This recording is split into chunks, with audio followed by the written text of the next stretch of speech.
تو میرے ابا جی مجھ سے پوچھنے لگے کہ یار نماز تو فرض ہوئی ہے مدینے میں، تو یہ مکے میں کون سی نماز پڑھ رہے تھے؟ میں نے کہا آپ کو کس نے کہا ہے کہ نماز مدینے میں فرض ہوئی ہے؟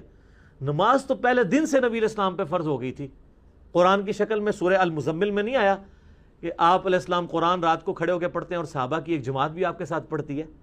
ہاں 5 نمازیں مدینے میں فرض ہوئی ہیں، ہاں 5 نمازیں مدینے میں فرض ہوئی۔ بسم اللہ الرحمن الرحیم۔ انجینئر مرزا کے بقول اس کے ابا جی نے اس سے پوچھا کہ نمازیں تو مدینے میں فرض ہوئی ہیں تو مکے میں کون سی نماز پڑھتے تھے؟ اب اس کے ابا جی کیونکہ لا علم تھے تو انہوں نے اس سے پوچھا، تو اب کیونکہ اس کا ابا جو وہ ابھی علماء سے معافی مانگتا ہے، میرے بیٹے کے ساتھ کوئی تعلق نہیں ہے، اس کی باتیں اسی کے ذمہ ہیں، تو اب اس نے ذرا اپنی علمی داد بٹھانی تھی اپنے ابے پر، تو اس نے اپنی جہالت کا پروف دیا اور یعنی وضاحت کر دی۔ کہتا ابا جی نمازیں تو مکے میں ہی فرض ہو گئی تھیں، ہاں 5 نمازیں مدینے میں فرض ہوئی تھی۔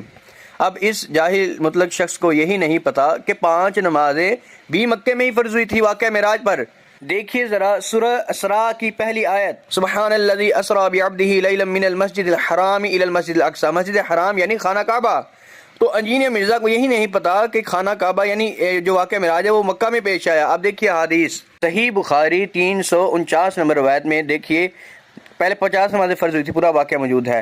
پھر رب تعالیٰ نے ارشاد فرمایا کہ یہ نمازیں عمل میں 5 ہیں، ثواب 50 کے برابر ہی ہے۔ اب اس چیز پر دلائل تو بے شمار ہیں، لیکن چونکہ یہ چیز بڑی مشہور و معروف ہے، سب کو پتہ ہے کہ واقعہ معراج مکہ میں پیش آیا اور 5 نمازیں بھی تب ہی فرض ہوئیں، تو یہ انجینئر مرزا کی جہالت یہی کافی ہے۔